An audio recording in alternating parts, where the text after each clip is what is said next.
누가복음 21장 24절 저희가 칼날에 죽임을 당하며 모든 이방에 사로잡혀 가겠고 예루살렘은 이방인의 때가 차기까지 이방인들에게 밟히리라.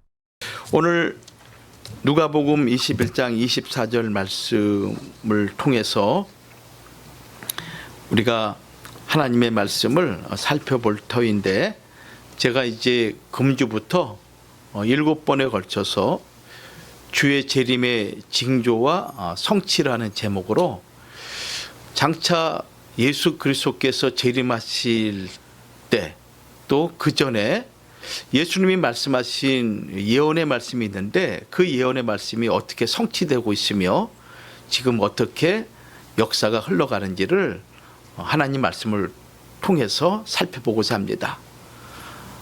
그래서 첫 번째 시간으로 예루살렘은 이방인의 때가 차기까지 이방인들에게 밟히리라. 이것이 첫 번째 주의 재림의 징조와 성취의 내용입니다. 본문 말씀을 관심 있게 살펴보아야 될 이유가 있습니다. 왜냐하면은 이 누가복음 21장 24절 말씀은 예수님이 친히 말씀을 하셨기 때문에 그렇습니다. 또 뿐만 아니라 역사적으로 그 성취되는 것을 분명하게 확인해 볼 수 있는 가장 뚜렷한 예언의 성취이기 때문에 우리는 이 말씀을 예의주시할 필요가 있습니다.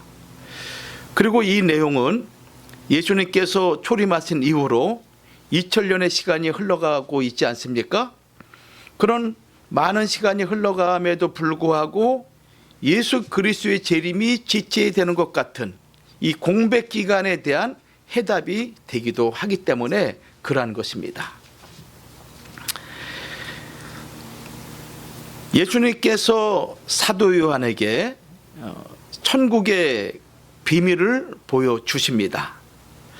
그러면서 사도 요한을 통해서 우리에게 하신 말씀이 어떠한 내용이냐면은, 이 요한계시록에 기록되어 있는 이 말씀은 반드시 속히 될 일이다, 이렇게 말씀을 합니다. 이 말씀이 계시록 1장 1절에 있죠. 또 계시록 성경을 마무리하는 계시록 22장 6절에도 결코 속히 될 일이다, 그러니까 반드시 될 일이다, 이렇게 말씀하고 있습니다. 그러면서 주님은 우리에게 무엇을 말씀하셨냐면은, 보라, 내가 속히 오겠다. 내가 속히 오겠다.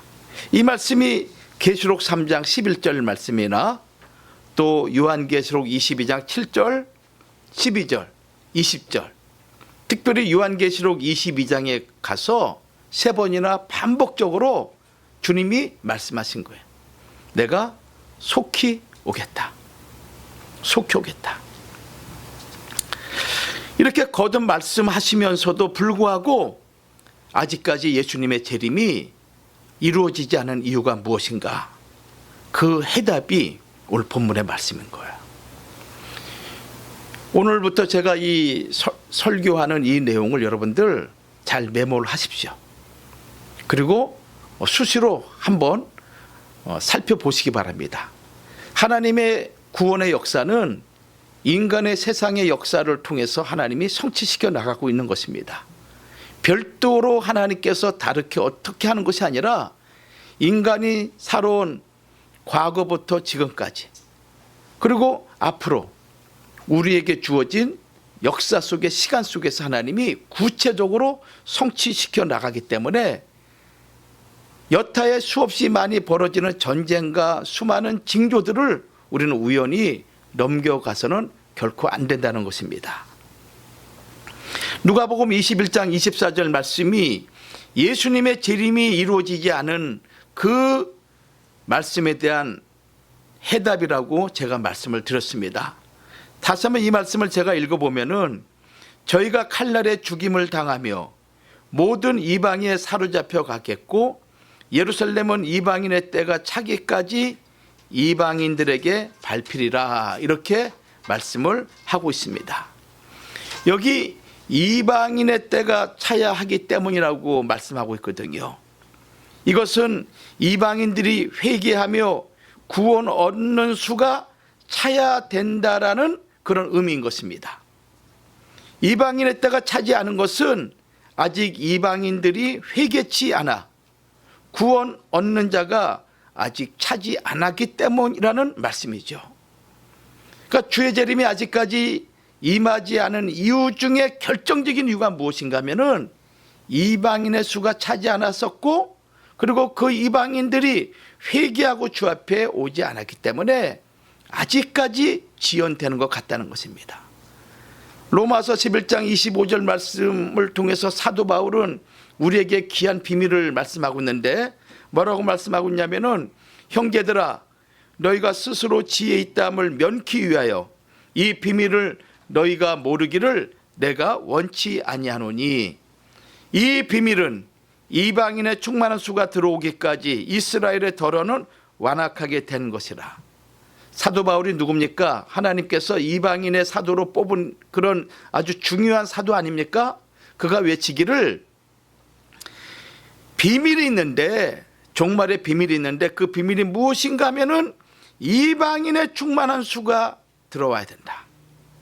이 말씀을 우리에게 지금 외치고 있는 거예요. 또 사도 베드로는 베드로후서 3장 8절에서 9절 말씀 보면은, 사랑하는 자들아 죽게는 하루가 1000년 같고 1000년이 하루 같은 이 한 가지를 잊지 말라. 주의 약속은 어떤 이에 더디라고 생각하는 것 같이 더든 것이 아니다.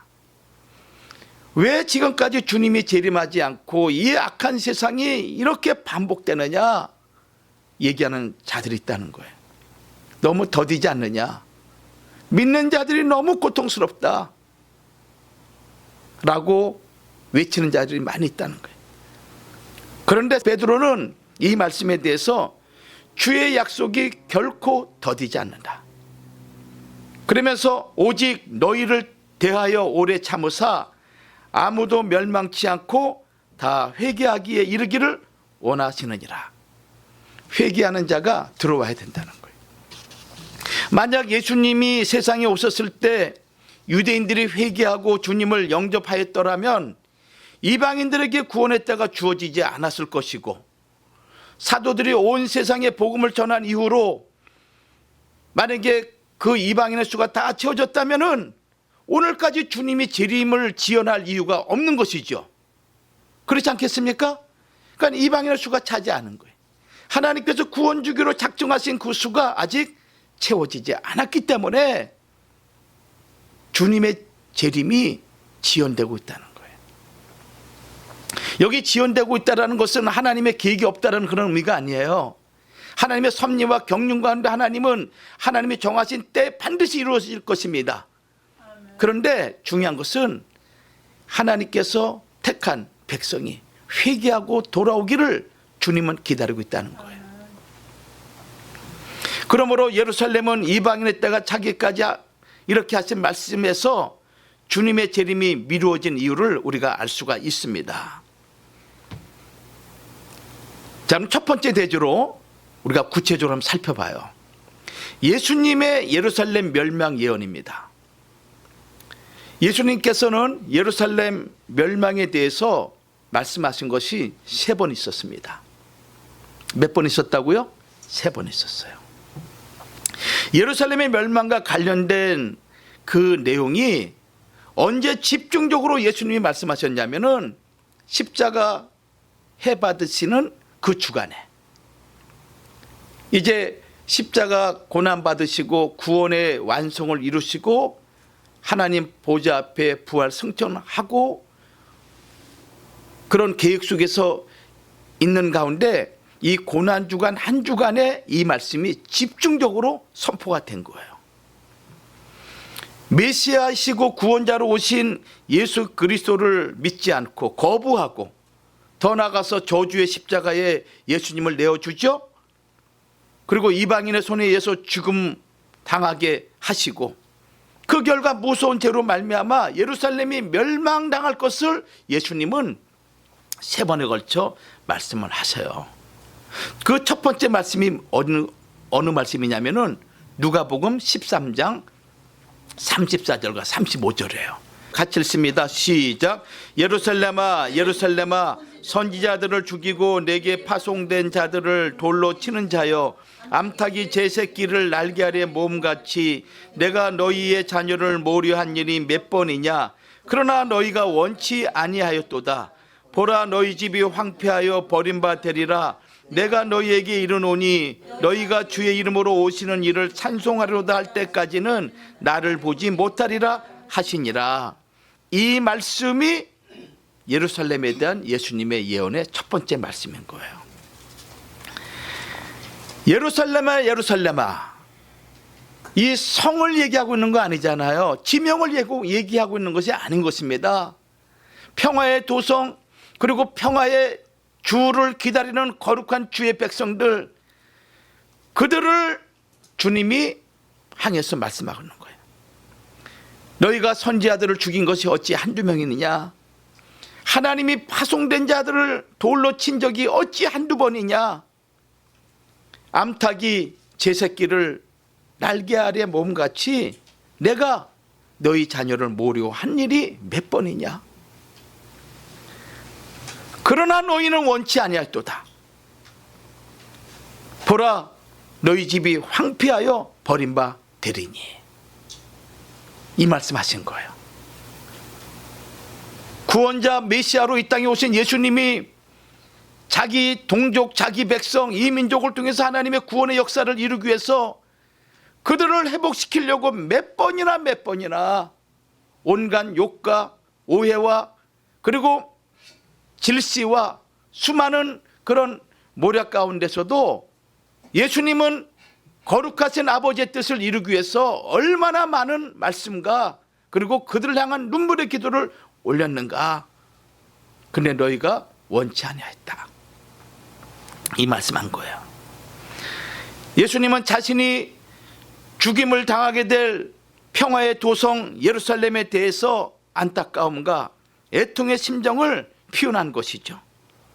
여기서 예루살렘은 이스라엘 백성을, 예루살렘 백성을 가리키기도 하지만은 나가서 온 세계 만민을 향해서 주님이 토해내는 말씀인 거예요. 예루살렘의 멸망의 원인이 예수 그리스도의 십자가의 죽음과 관련되어 있음을 말씀하고 있는 것이죠. 이것이 첫 번째 말씀인 거예요. 두 번째 내용은 누가복음 19장 41절과 44절이에요. 자, 이 말씀도 찾아보죠. 누가복음 19장 41절에서 44절. 시작. 가까이 오사 성을 보시고 우시며 가라사대 너도 오늘날 평화에 관한 일을 알았다면 좋을 뻔하였거니와 지금 내 눈에 숨겼도다. 날이 이를지라 내 원수들이 토성을 쌓고 너를 둘러 사면으로 가두고 또 너와 및 그 가운데 있는 내 자식들을 땅에 메어치며 돌 하나도 돌 위에 남기지 아니하리니 이는 권고받는 날을 내가 알지 못함을 인함이니라 하시니라. 이 말씀이 두 번째 예루살렘에 대한 말씀인 거예요. 예수님께서 예루살렘 성을 바라보고 우신 것이죠. 여기 가까이 오사 성을 보시고 우셨다고 말씀하고 있지 않습니까? 이 눈물은 예루살렘의 장래를, 그 미래를 보시고 애통해하는 메시아적인 눈물인 것입니다. 이것은 하나님의 눈물이죠. 성부 하나님의 눈물인 것입니다. 그리고 이스라엘 백성을 극진히 사랑하시는 사랑의 눈물이라고 할 수가 있는 거예요. 더 나아가 이 울음은 예루살렘에게만 국한된 것이 아니라 예루살렘을 바라보면서 인류의 모든 백성들이 죄를 해결치 아니하고 예수 그리스도를 영접하지 않는 그들의 모습을 아파하면서 우시는 주님의 눈물, 메시아적인 눈물이라 이렇게 말씀할 수가 있는 거예요. 여기 날이 이를지라 이렇게 말씀하고 있죠. 이 말씀은 무슨 말씀입니까?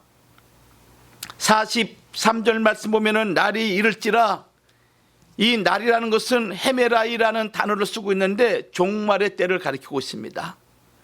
이것은 훗날 주후 70년 로마군에 의해서 예루살렘이 함락될 것에 대한 주님의 예언인 거예요. 날이 이를지라. 그러면서 이어서 말씀하기를 내 원수들이 토성을 쌓고 너를 둘러 사면으로 가두고, 즉 AD 70년 주후 70년에 로마의 티투스 장군이 이끄는 로마군들에 의해 가지고 예루살렘 전체가 포위가 되고, 그리고 그 포위됨으로 말미암아 수많은 하나님의 백성들이 죽임을 당할 것을 예언한 주님의 안타까운 말씀인 거예요. 그러면서 돌 하나도 돌 위에 남기지 아니하리니, 이것은 그렇게 거룩하고 그렇게 하나님의 영광의 상징인 예루살렘 성전이 완전히 파괴될 것을 예언한 말씀인 거예요. 누가복음 21장 6절 말씀도 동일한 말씀이죠. 너희 보는 이것들이 날이 이르면 돌 하나도 돌 위에 남지 않고 다 무너뜨리우리라. 예수님이 두 번째로 예루살렘과 예루살렘 성전을 예언한 내용이에요. 세 번째 내용이 누가복음 21장 20절과 24절이에요. 자, 이 말씀도 찾아볼게요. 누가복음 21장 20절과 24절. 시작. 너희가 예루살렘이 군대들에게 에워싸이는 것을 보거든 그 멸망에 가까운 줄을 알라. 그때 유대에 있는 자들은 산으로 도망할지며 성내에 있는 자들은 나갈지며 촌에 있는 자들은 그리로 들어가지 말지어다. 이 날들은 기록된 모든 것을 이루는 형벌의 날이니라. 그날에는 아이 벤 자들과 젖 먹이는 자들에게 화가 있으리니 이는 땅에 큰 환난과 이 백성에게 진노가 있겠음이로다. 저희가 칼날에 죽임을 당하며 모든 이방에 사로잡혀 가겠고 예루살렘은 이방인의 때가 차기까지 이방인들에게 밟히리라. 이것이 예루살렘 성을 향한 예수님의 마지막 예언인 거예요. 24절 말씀 보면은 이렇게 말씀하고 있죠. 저희가 예루살렘에 살고 있는 하나님의 백성들이죠. 그 당시 유대인들이죠. 칼날에 죽임을 당하며, 그리고 모든 이방에 사로잡혀 가겠고 이방인의 때가 차기까지 예루살렘은 이방인들에게 밟히리라. 이렇게 주님이 예언하신 거예요. 이 세 번째 말씀은 예수님께서 감람산에서 제자들에게 마지막으로 가르쳐 주신 아주 중요한 예언의 말씀인 것입니다. 이 말씀은 마태복음 24장에 기록되어 있고 마가복음 13장에도 동일하게 이 말씀이 기록되어 있습니다. 예수님이 성전에 나와서 감람산에 올라가는 도중에 제자 중에 하나가 예수님께 묻죠.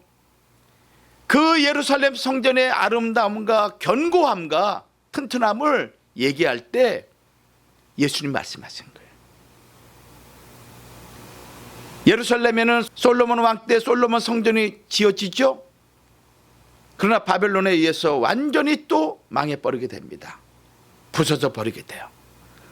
바벨론 70년 포로 귀환 자들이 돌아와서 제2의 성전을 짓게 됩니다.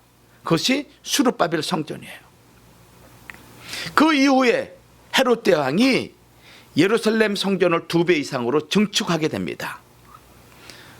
그래서 주전 19년에 시작을 했는데 예루살렘 증축은 82년이 지난 주후 63년에 끝나게 되는 거예요. 2배로 확장되고, 그리고 얼마나 많은 공을 들였는지 그렇게 아름답고 멋진 성전이었습니다. 근데 예수님께서 이 성전이 돌 하나도 돌 위에 쌓이지 않고 다 무너진다, 이 말씀을 예수님이 고난주간에 마지막으로 제자들에게 예루살렘 성에 관한 예언을 하신 거예요. 여러분들, 실제로 유대 역사가 요세푸스라는 인물이 있습니다.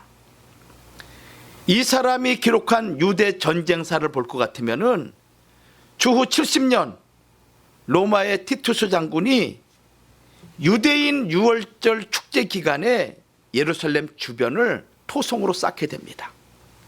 그리고 포위하게 되는 거예요. 주님 말씀처럼. 이때 유대인 탈주자들이 그 말을 입안에 삼키고 탈주하는 것이 상식적이었습니다. 왜냐하면 돈을 몸에 소지하고 탈주할 경우에 비록 탈출에 성공한다 할지라도 길에서 강도나 또는 도둑들에게 잡히게 되면은 그 말을 뺏길 수 있는 가능성이 너무 높기 때문에 이 금알을 빵에다가 집어넣어 가지고 빵을 먹으면서 같이 삼켜버린 거예요. 그런데 한 시리아계 탈주자가 유대인의 배설물을 통해서 그 말을 찾고 있다가 로마 군인에게 잡히게 됩니다. 그러면서 이 소문이 로마 군 진영에 삽시간에 퍼져버린 거예요. 그때부터 이 로마 군인들은 유대인들, 항복하고 온 유대인들, 잡힌 유대인들을 잡아가지고 배를 가르는 거예요. 내장을 가르는 거예요. 하룻밤 사이에 2,000명이 죽임을 당하게 됩니다. 제 얘기가 아니라 유대 전쟁사를 기록한 유대 역사가 요세푸스의 이야기인 거예요. 그 이후로 죽은 자가 한두 명이 아니랍니다. 예수님의 말씀처럼 칼날에 죽임을 당한 거예요. 그래서 예루살렘이 포위된 기간 동안에 포로자가 무려 97,000명, 포로로 잡힌 사람이, 죽임을 당한 자가 110만 명, 110만 명. 여러분, 말이 110만 명인지 한번 생각해 보십시오. 이 사망자 대부분이 예루살렘의 유월절을 지키기 위해서 올라온 유대인들이 다 죽임을 당한 거예요. 또 돌 하나도 돌 위에 남지 않고 다 무너뜨리라 하신 이 말씀처럼 로마 병사가 성전에 불을 질렀습니다. 성전 내부가 완전히 다 금으로 된 걸 보고 병사가 횃불을 던져서 성전을 태우는데 불길이 치솟자 금이 막 녹아가지고 흘러 넘치는 거예요. 그래서 로마 병사들이 이 금을 찾기 위해서 성전을 샅샅이 뒤지고 무너뜨리는데 돌 하나의 돌도 남지 않고 다 무너뜨린 거예요. 주님이 예언하신 말씀대로 그대로 이루어진 거예요. 그래서 성벽이 다 무너지는데 지금 여러분들 예루살렘에 가게 되면은 서쪽 성벽만 일부 남았잖아요. 그 벽을 통곡의 벽이라 그래요. 그거를 남겨둔 이유는 후세에 로마군이 이렇게 큰 벽을 허물었다는 사실을 알리기 위해서 그 벽만은 남겨놓았다라는 그런 얘기가 있어요. 여러분, 주의 말씀이 그대로 성취되고 있잖아요. 요한계시록 기록되어 있는 종말에 당할 그 엄청난 재앙과 그 화가 얼마나 무서운 그런 기록의 내용입니까? 하나님께서 에레미야를 통해서 이스라엘 백성의 구원과 멸망을 무화과나무로 비유한 적이 많이 있습니다. 에레미야 24장 1절과 10절 말씀 보면은 이스라엘을 무화과나무로 비유한 거예요. 그러면서 회개하지 않으면은 망하린다. 회개하지 않으면은 망한다. 이것이 창세기부터 요한계시록까지 일관성 있게 우리들에게, 세상 만민에게 하신 말씀이 그 말씀인 거예요. 회개하라.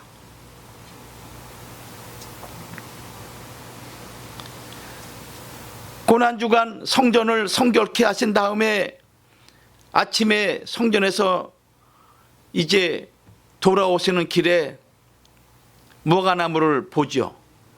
근데 무화과 나무를 멀리서 봤더니 잎이 많이 있고 무성하길래 무엇인가 먹을 것이 있는 줄 알고 가까이 갔더니 열매가 없는 거예요. 거칠애와 외식가, 믿는 척하는 그런 그 당시 이스라엘 백성들의 신앙의 상태죠. 근데 내실은 하나도 없는 거예요. 그 잎사귀 내면에는, 잎사귀 그 안에는 열매가 있어야 되는 열매가 없는 거예요. 그 나무를 예수님이 저주하시죠. 그랬더니 그 다음날 뿌리까지 마른 일이 있었다고 마가복음 11장 12절과 21절에는 기록되어 있어요. 마가복음 11장 12절 말씀 보면은 이튿날 저희가 베다니에서 나왔을 때 예수께서 시장하신지라 멀리서 잎사귀 있는 한 무화과 나무를 보시고 혹 그 나무에 무엇이 있을까 하여 가셨더니 가서 보신즉 잎사귀 외에 아무것도 없더라. 이는 무화과의 때가 아님이라. 예수께서 나무에게 일러 가라사대 이제부터 영원토록 사람이 내게서 열매를 따먹지 못하리라 하시니 제자들의 이를 듣더라. 마가복음 11장 20절 말씀, 저희가 아침에 지나갈 때에 무화과 나무가 뿌리로부터 마른 것을 보고 베드로가 생각이 나서 여짜오되 랍비여 보소서 저주하신 무화과 나무가 말랐나이다. 예수님이 왜 무화과 나무를 저주했겠습니까? 그 무화과 나무가 무슨 잘못이 있겠습니까? 지금 이스라엘 백성을 비유하신 말씀 아니겠어요? 이스라엘 백성을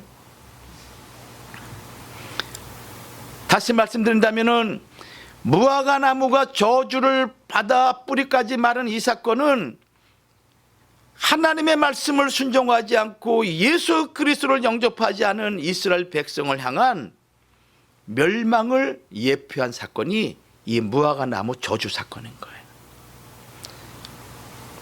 이것이 예수님께서 예루살렘을 향한 세 가지의 예언의 내용인 거예요. 두 번째 대지는 예루살렘이 이방인들에게 계속 짓밟힌다는 예언입니다. 예루살렘이 이방인들에게 계속 짓밟힌다는 예언인 거예요. 자, 누가복음 21장 24절 말씀을 제가 다시 한번 읽어보겠습니다. 저희가 칼날에 죽임을 당하며 모든 이방에 사로잡혀 가겠고 예루살렘은 이방인의 때가 차기까지 이방인들에게 밟히리라. 유대민족이 예루살렘 멸망 후에 모든 나라로 흩어져 유랑생활을 하게 됩니다. AD 70년 로마에 의해서 멸망당하고 난 다음에 이스라엘 민족은 역사 속에 사라졌습니다. 그리고 하나님이 다 흩어버렸어요. 그러는 사이에 예루살렘은 여러 민족들이 계속 침입하고 거듭된 정복의 역사, 그러면서 그 땅이 유린을 당하는데 1967년 성전이 있던 구 예루살렘 지역을 다시 탈환할 때까지 약 1900년 동안 이방 민족이 그 땅을 계속 정복하는 거예요. 짓밟아 버리는 거예요. 이 1900년 동안 단 한 번도 이스라엘 민족이 회복한 적이 한 번도 없었습니다. 그 처절하게 짓밟히는 역사를 간추려 보면은 주 70년 로마 군에 의해서 그 예루살렘 땅이 짓밟히게 되죠. 물론 주 135년 바르코흐바라는 인물에 의해서 예루살렘이 일시적으로 회복되긴 했지만은 그러나 이방인들에게 계속적으로 정복을 당하게 됩니다.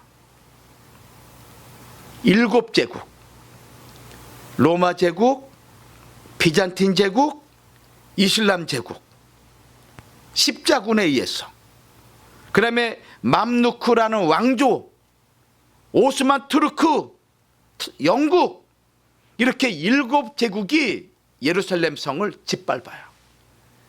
그 성이 어떤 성입니까?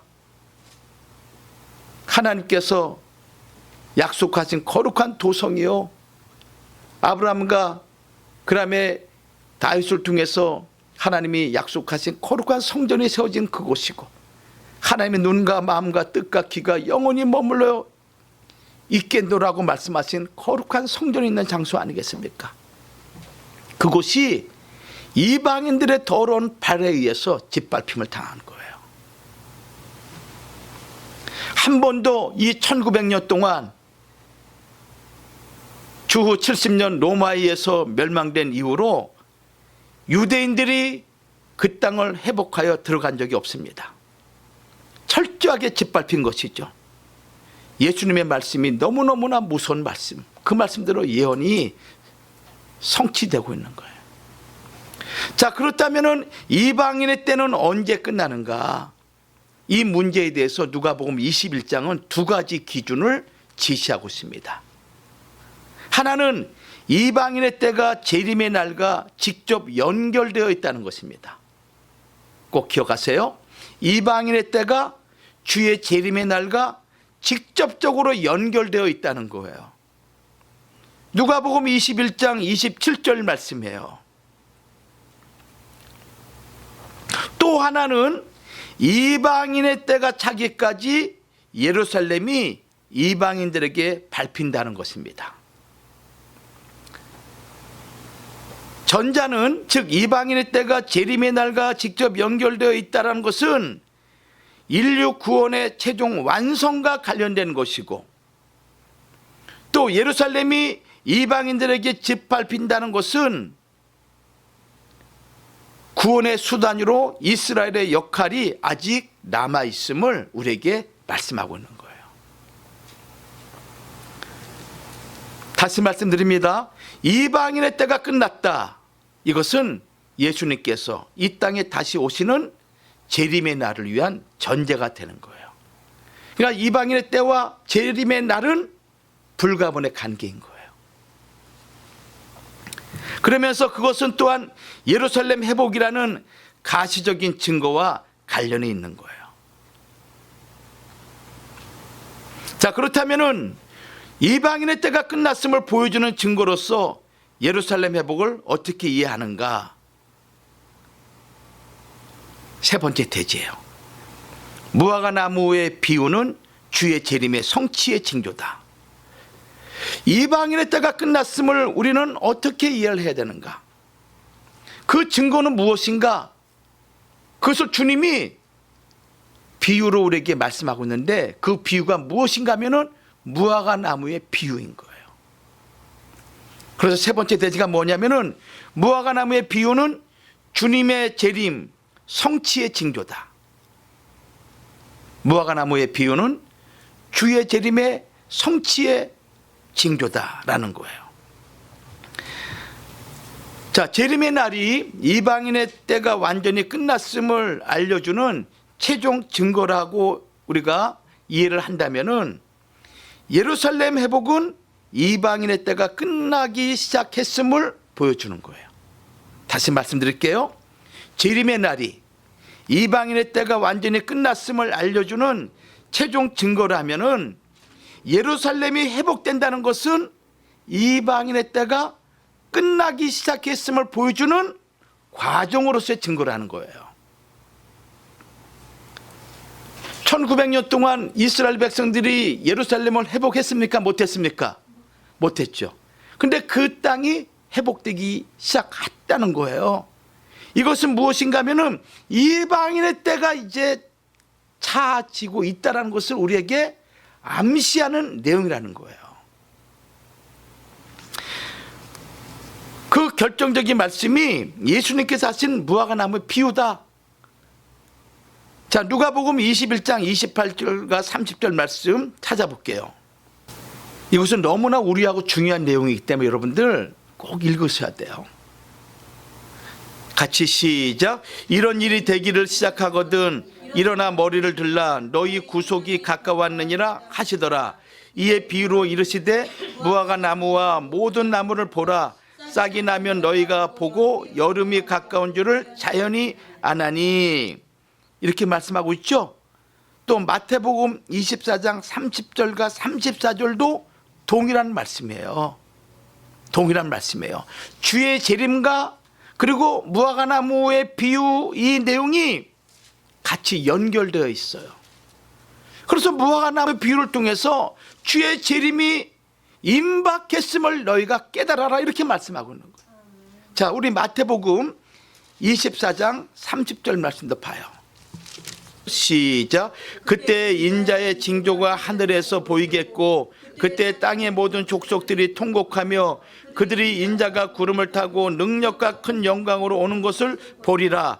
저가 큰 나팔 소리와 함께 천사들을 보내리니 저희가 그 택하신 자들을 하늘 이 끝에서 저 끝까지 사방에서 모으리라. 이방인들을 불러 모으는 거예요. 하늘 이 끝에서 저 끝까지 불러 모으는 거예요. 그리고 32절 말씀에 뭐라고 말씀하고 있습니까?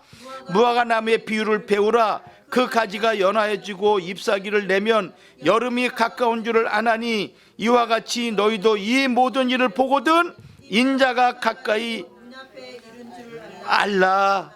인자가 가까이 곧 문 앞에 이른 줄 알라. 문 앞에 이른 줄 알라는 얘기예요. 문만 열면은 이제 다 끝났다는 거예요. 여기 이 말씀을 통해서 무화과나무 비유를 세 가지로 구분하고 있어요. 세 가지 때로 구분하고 있어요. 자, 첫째, 무화과나무 가지가 연하여지고, 무화과나무 가지가 연하여진다.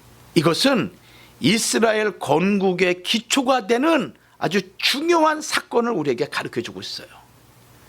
자, 아까도 말씀드렸지만은 예루살렘은 유대인들은 AD 70년에 멸망을 당해서 1948년 5월 14일 날 독립 건국될 때까지 약 1900년 동안 나라가 없었습니다.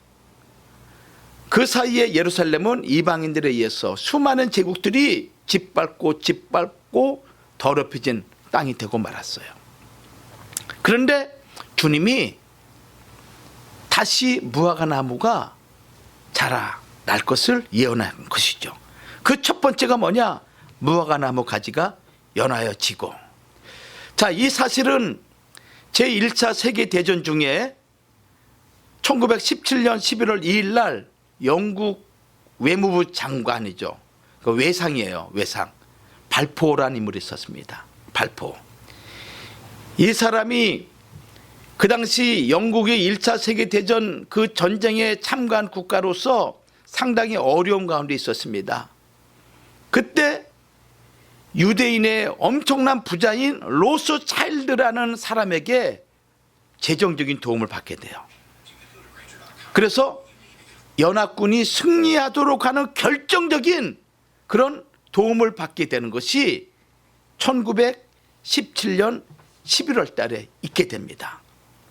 그때 이 발포라는 영국 외상이 로스차일드에게 중요한 선언문을 보내게 됩니다. 선언문을 보내게 돼요. 그 선언문의 내용이 무엇인가 하면은 지금 현재 팔레스타인 그 지역에 유대인 정부를 수립하는 데 있어서 지지를 아끼지 않고 모든 편의를 제공해 주겠다라는 그런 내용의 편지를 보내게 돼요. 이 편지가, 이 선언이 이스라엘 건국의 기초가 되는 선언서가 됩니다.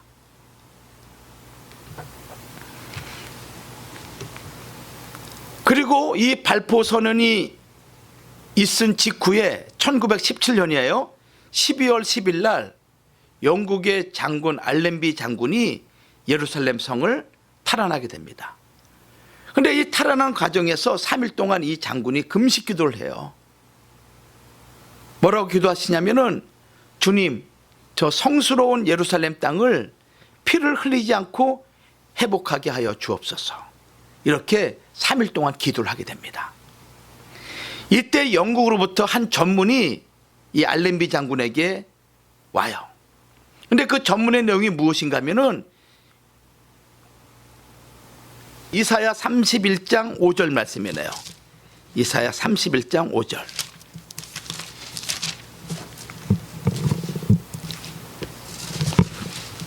자, 이사야 31장 5절. 제가 읽겠습니다. 새가 날개치며 그 새끼를 보호함 같이 나 만군의 여호와가 예루살렘을 보호할 것이라. 그것을 호위하며 건지며 넘어와서 구원하리라 하셨나니. 이 전문을 받게 되는 거예요. 이 전문에 이 구절이 기록되어 있는 거예요. 이 구절만 기록되어 있는 거예요. 여기서 이 알렌비 장군이 지혜를 얻는 가운데 당시 영국만이 보유하고 있는 최신형 전투기 몇 대를 저공으로 예루살렘 상공을 돌게 합니다. 그러면서 전단지를 뿌려요. 그 전단지 내용이 뭐냐면은 항복하라. 그렇지 않으면 폭파하겠다. 그러면서 알렌비가 이렇게 쓴 거예요. 알렌비가. 그런데 그 당시 이 예루살렘을 누가 지배하고 있었냐면은 오스만 투르크족이 지배를 하고 있었습니다. 오늘날 터키족이죠. 근데 이 터키는 이 이슬람교잖아요. 그리고 알라신을 섬기고 있지 않습니까? 근데 이 알렌비라는 단어가 알라의 사자, 알라의 아들이라는 그 이름이 알라베인데 그 알라베와 이 알렌비라는 이름이 비슷한 거예요. 그래서 이 전단이 하늘에 떨어지자 이것을 보았던 이 오스만 투르크족 이 이슬람 군인들이 혼비백산해 가지고 도망을 가버린 거예요. 그래가지고 알렌비 장군과 군인들이 걸어서 예루살렘 성을 입성하게 됩니다. 여러분 알렌비 치게 되면은 그 그림이 나와요. 사진이 나와. 이때가 1917년 12월 11일인 거예요. 12월 11일 날. 바로 이 사건이 1900년 동안 이스라엘 민족의 역사 속에 사라졌다가 이스라엘 건국의 기초가 되는 아주 중요한 사건이 1917년 12월 10일 날 예루살렘을 탈환하게 된 사건이에요. 그래서 많은 성경의 주석가들은 이 사건을 무화과 나무 가지가 연하여진 사건이다 이렇게 얘기를 하고 있는 거예요. 두 번째 사건이 있었죠. 두 번째, 잎사귀를 내며. 자, 잎사귀를 낸다라는 것은 이스라엘의 건국을 얘기하고 있습니다.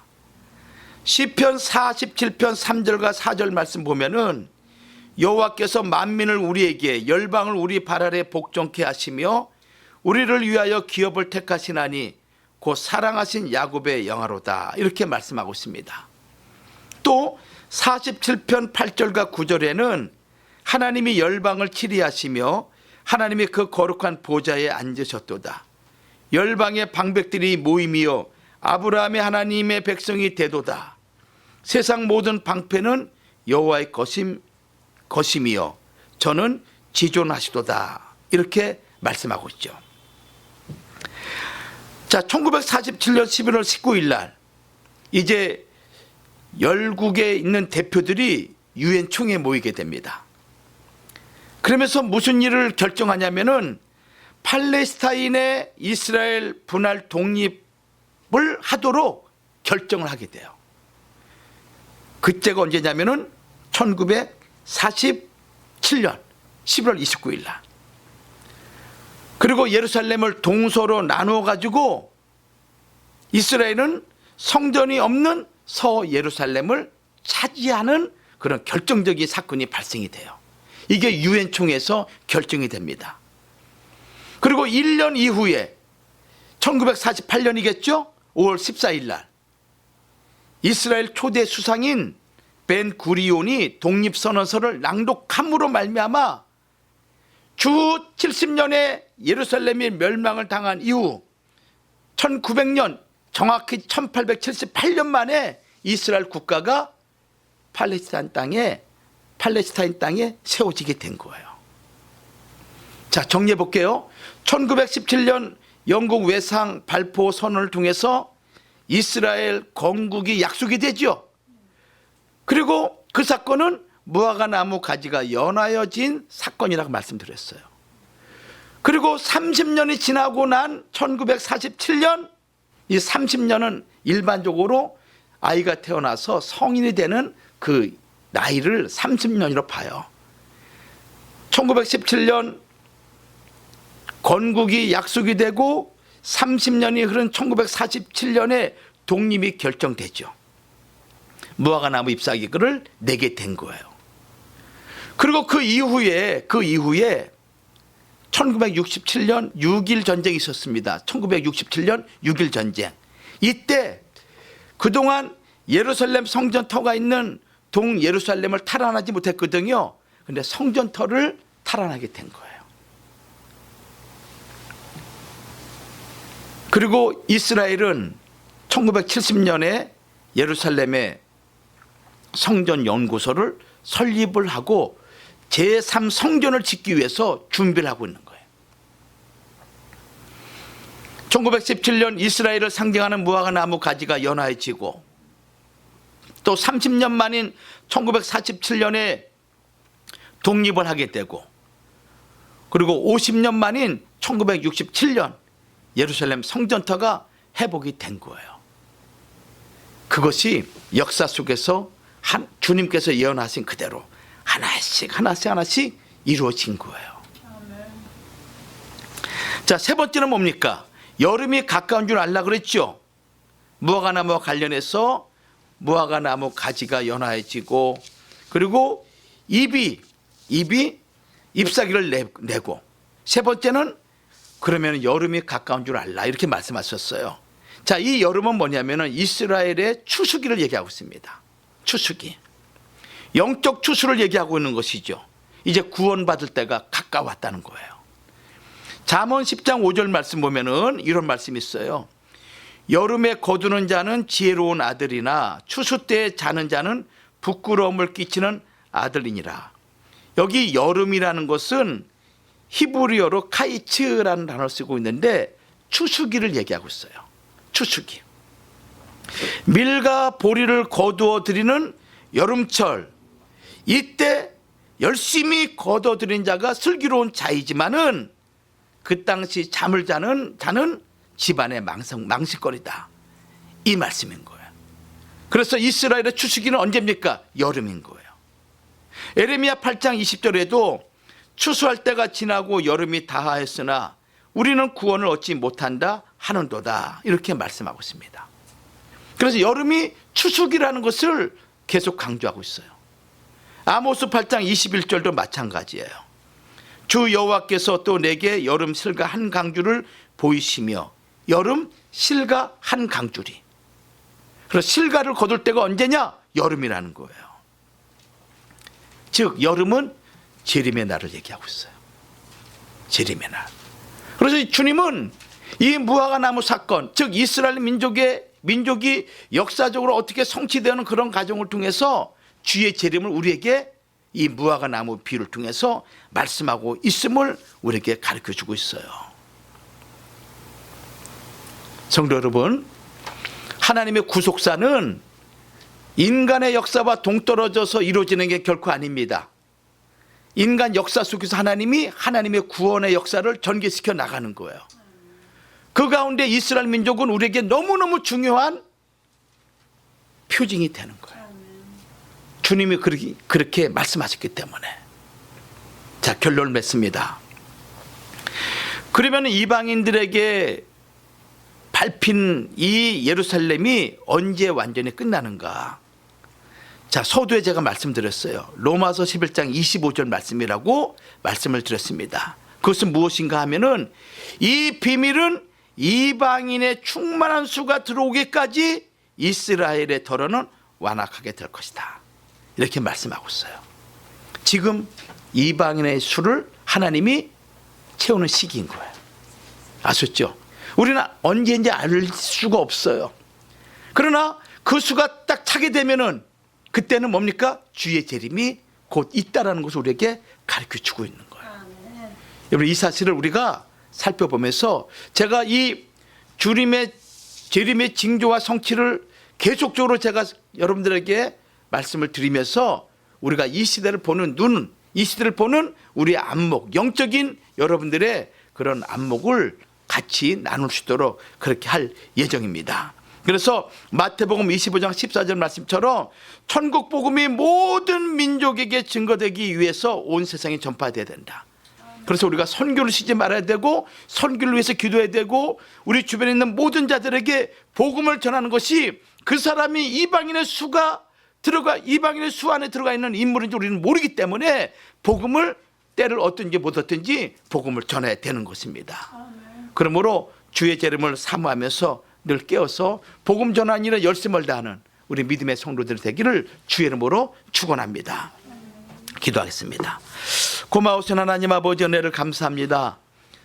오늘도 주의 말씀을 통해서 주의 재림의 징조와 성취를 우리가 살펴봅니다. 주의 재림이 분명할진데 우리가 이 시대를 깨어서 기도하며 주의 약속을 기다리며 또한 주의 복음 증거의 사명을 소홀히 하지 않는 거룩한 주의 백성들이 되도록 우리를 도와주시옵소서. 될 줄로 믿사옵고 예수님의 이름으로 기도 올리옵나이다. 아멘.